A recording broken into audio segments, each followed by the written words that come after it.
Am I the a-hole for not pretending to be the father of my friend's baby? I, 20 male, have a friend from uni, 21 female, who is pregnant.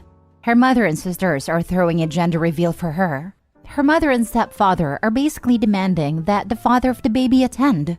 When she announced her pregnancy, her family were not happy. One of the stipulations that her stepfather had if he was to support her and the child financially was that the father had to be involved to some extent with expenses, etc. Nobody's forcing her to marry him or be in a relationship with him, as far as I'm aware, but her family does not want her to be a single parent. Unfortunately for her, the father was a Tinder date who blocked her and everything when she told him about the pregnancy. She really needs her stepfather and mother's continued financial support since she doesn't have a paid job. Her course requires her to do X amount of hours of industry experience, so between that and her research project, she does not have time. She has been lying for months and pretending to have semi-regular contact with the baby's father. Our friends are mostly girls with only 2 guys. The other guy has met her family before and her sister knows he is gay, but they have not met me. So my friend asked me to attend a gender reveal and say I was the baby's father. I was initially conflicted and said I'd think about it. She dropped it after that for a few days. After talking about it with a friend, I decided I really did not want to, because A, this does not sound like the sort of lie you tell once, and I don't know how long I'd have to keep being involved, and B, while we are from completely different ends of the country, with social media, I fear this could get to people in my hometown or my parents, which may believe I have actually gotten a woman pregnant, which I have not. I explained this to her the next time I saw her and she looked disappointed, but agreed it was up to me. However, for the past 3 weeks, most if not all of our friends, including one of my housemates, have been telling me how stressed out she is, that she guarantees it'll be a one-time thing, and that I have really let her down. We spoke about it again yesterday and she tried to reassure me that she wouldn't ask me again, and that she shall make sure no pictures of me are taken/posted, but I find that unlikely. She was almost crying, confessing she had no one else to ask and begging me to reconsider. I feel awful about it, but know I'll just be stressed about it getting out somehow.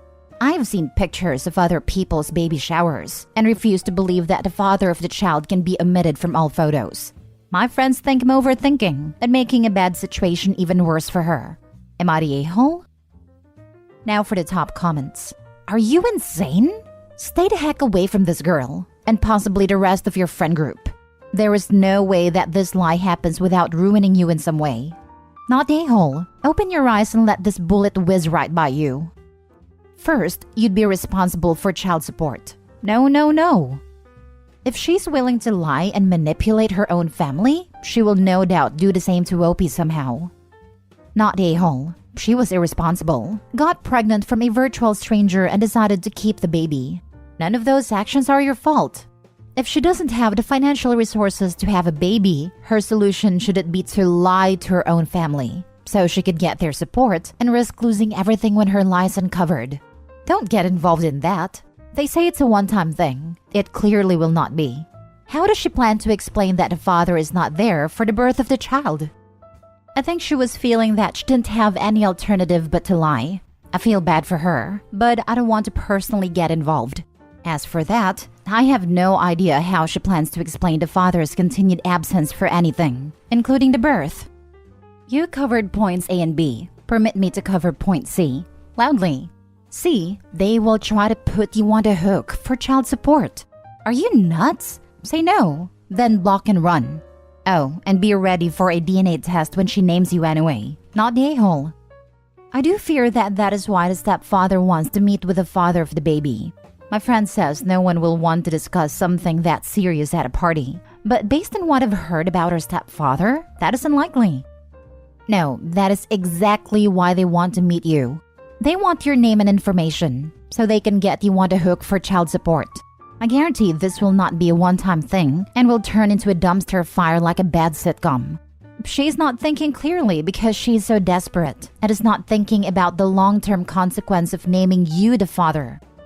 But after he has your name, he could do lots of things to get you to take responsibility, like harass you, get an attorney involved, contact your family, and contact your employer.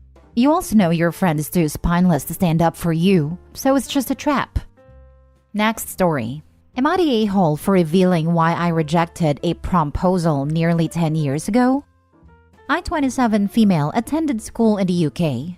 Toward the end of our final year of school when we turn 18, our schools organized something called a formal, which I suppose is a bit like a prom without the romantic aspects, as you're not expected to go with anybody. And the idea of promposals generally isn't something that's done here. Nearly 10 years ago, I was preparing to leave school. I found out that not only did a boy in my class have a massive crush on me for years, but he was planning one of these massive promposals that are often done at proms. He had always been a horrendous bully to me. He would go from calling me hideous and claiming that I would die alone and unloved, to stealing my friends' phones to get my number, or sneaking up behind me and cutting out strands of my hair to keep, or going as far as to find my house through my father's distinctive car. Naturally, when the day for his promposal came along, he came out with a sign in front of the entire school, and I bluntly said no and walked away. I don't like confrontation or argument, but I had no intention of sparing his feelings after all he had done. But I was honestly just uncomfortable and wanted to leave. He badgered me until the day I left school for turning him down and being heartless. His friends did the same, but I didn't care. I recently met one of his old friends in my old town. I went to the business where one of them was working, and he kept bringing this up, saying that my bully had gotten depressed after we left school and hadn't dated at all because he was embarrassed from the rejection and was still hung up over me. He kept asking me why I felt it was okay to reject him like that over some nasty words, and if I was really that petty. I got sick of it, so I told him. Turns out that because all of these creepy things had happened within the classroom, he hadn't seen them, nor even heard of them happening. His friends and my other bullies within the class were covering for him. The friend abruptly left without a word, but apparently the gossip did rounds. Now the friend group is divided in two.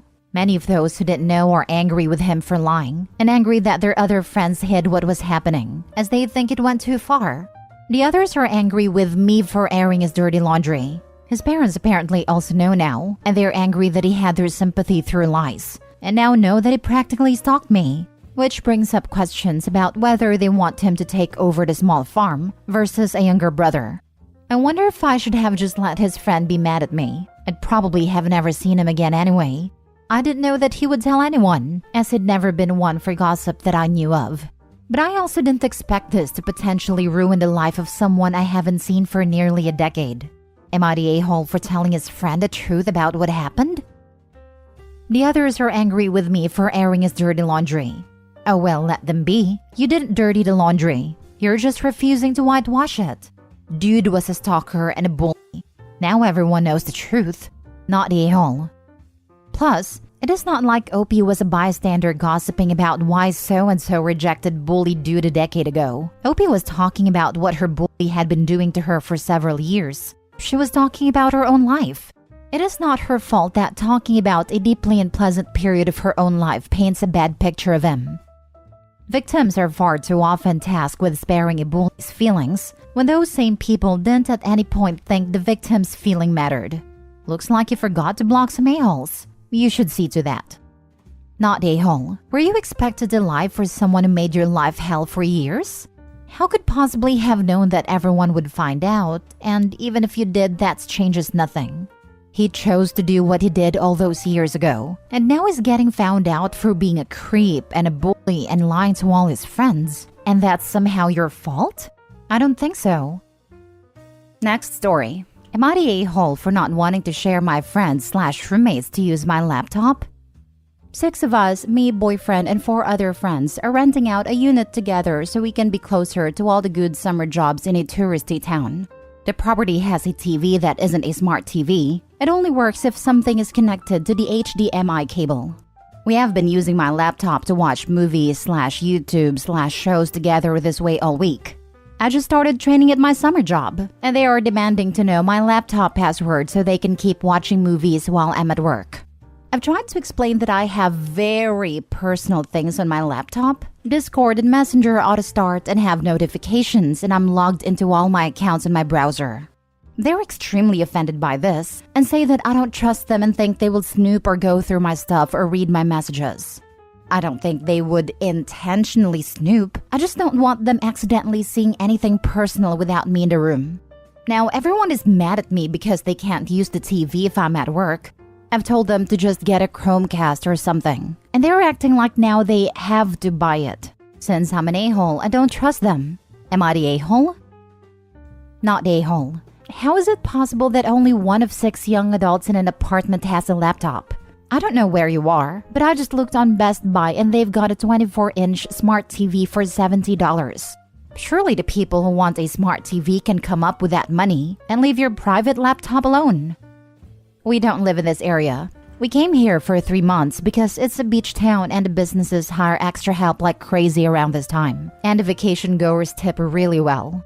I'm the only one that brought a laptop. The others only brought their phones.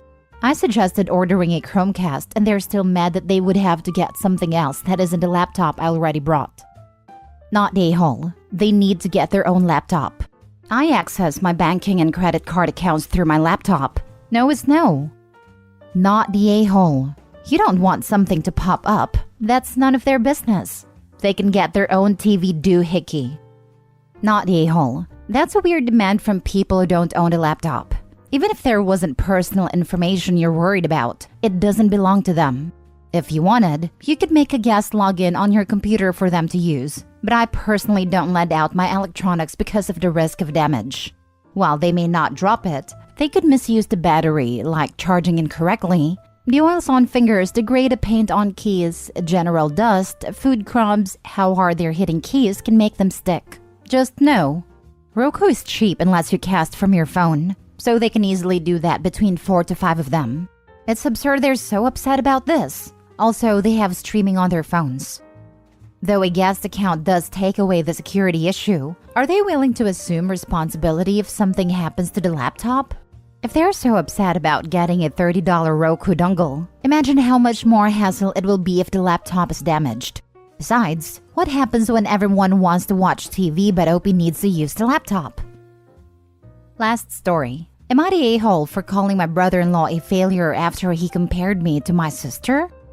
I, 30 female, have a stepsister, Chloe, 32 female, who is married to Joe, 34 male. They have a son, Liam, 4, and my husband and I have a daughter, Ava, 3. Joe, Chloe, Liam, and our parents, her dad and my mom, came to visit my husband and me at our home abroad last week, as there's lots of events going on here and good weather. We all had a good time, but it was obvious Joe and Chloe were having some issues, both with Liam and each other. Nothing serious, just tension and a few snide remarks about Liam's behavior and Chloe's appearance from Joe. Over the weekend, we all went out to have lunch and then watch a local event with the intention of attending a party afterwards. It was a long day with 3 distinct parts to it, so I had to change clothes. I changed before lunch, and when I came down to lunch, Joe said I looked nice. I said thanks, thinking that would be the end of it, but he launched into a whole rant, at a table with everyone there, about how he wished Chloe would make more of an effort with her appearance, how she still had baby weight, never thought about how she looked or how he felt being out with her, and how since I managed to keep myself together while having a husband who is never around, it obviously can be done. I was incensed. This greasy gnome had insulted 3 out of the 5 of the adults, in front of our parents and the kids. So I told Joe I married a husband and a father, not an extra child, and he provides support, not excuses. If I was a single parent with a 9-to-5 and you to come home to, it wouldn't look like this. That is a reflection of your failures, not Chloe's. Joe grumbled that he was only making a point, but my stepdad said that everyone needed to calm down and we should just get on with our meal, which we did. Joe stayed away from pretty much everyone for the rest of the afternoon, while Chloe sat with us but was sullen and withdrawn.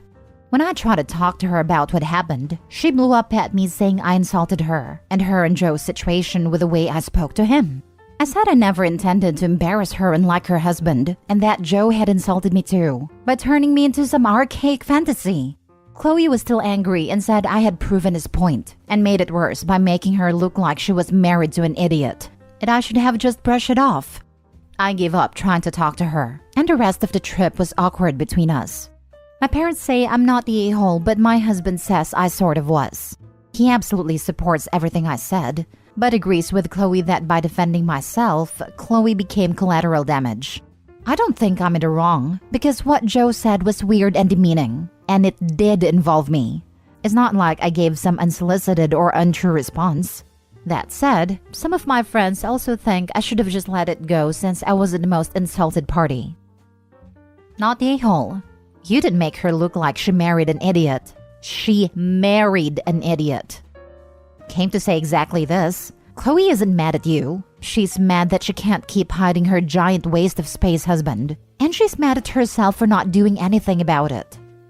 Yes, Chloe has no power in her relationship with idiot child boy, so she can only be mad at her sister. This is such sexist BS. Brother-in-law's the a-hole, and your husband needs to get in line. You know this already, but not the a-hole. Your brother-in-law is a huge a-hole. But it sounds like your sister and her husband are having more than some issues if he uses you to hurt her. Maybe her sister needs someone to be there for her. Going by her response, that clearly isn't what she wants. OP should leave her to her own devices. On the contrary, this is very common to abused people. They lash out their anger and frustration at safe targets because they can't at the cost of their anger. It's not on purpose. It's a psychological defense mechanism. She needs support and therapy, not getting more isolated from anyone who can help her even if she's lashing out.